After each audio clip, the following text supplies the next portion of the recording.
to Air India, details of which has now been accessed by Republic TV. I'm going to take you through some of the details basically emerging of this notice that was basically issued on 14th of November. In fact, this is what BCAS had to say. Has said that there have been lapses in communication and there's been a failure to adhere to established security procedures, and it constitutes a significant deviation from the norms that have been prescribed by the Bureau of Civil Aviation Security. They've once again narrated the exact incident. The incident took place on 28th of October involving international passenger Fitzpatrick Jordan Joseph Pete, who arrived from Bangkok via Air India flight and was scheduled to depart for London Heathrow on the same day by Air India flight AI 2017. As per the airline's account, the passenger missed his onward connection and remained in the I-to-I, that's the international to international transfer area, without rebooking an alternate flight. Subsequently, on the 29th, around 9:30 in the morning, the airline reported that the said passenger was untraceable within the I-to-I air transfer area and was no longer in contact. Upon further inquiry, it was revealed that the individual had exited the terminal building without authorization, thereby breaching security protocols.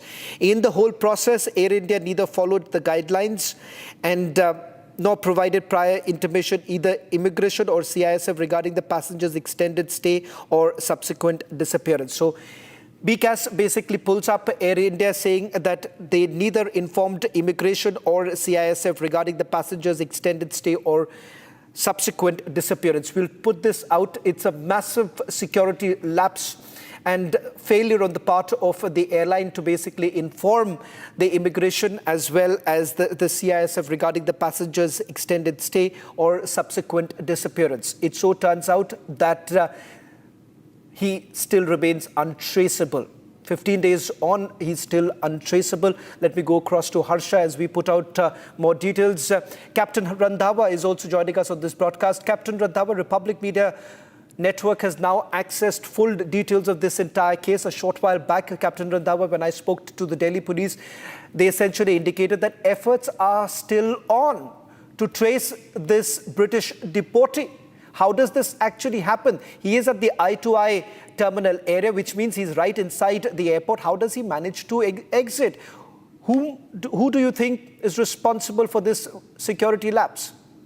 You see, first of all, I would say this is a very highly security lapse which has happened.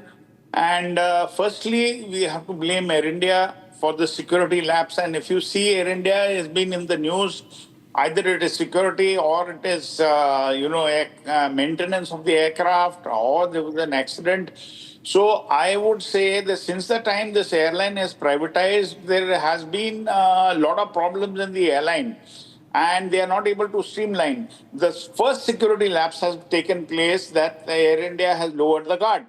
The second part is the immigration. How did he get through the immigration? The third part is the CISF.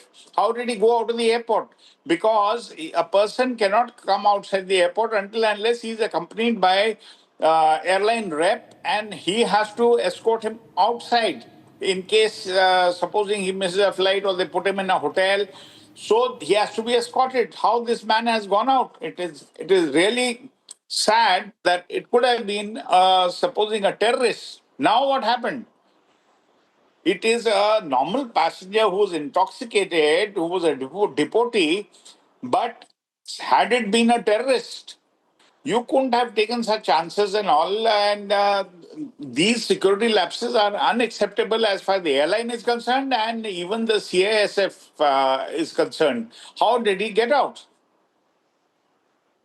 Captain Randhawa, I'll request you to stay on with us as we are getting in more breaking news coming in on this very story that we are tracking very closely. Delhi police sources have now confirmed that efforts are still being made to trace the person. So it seems that they haven't been able to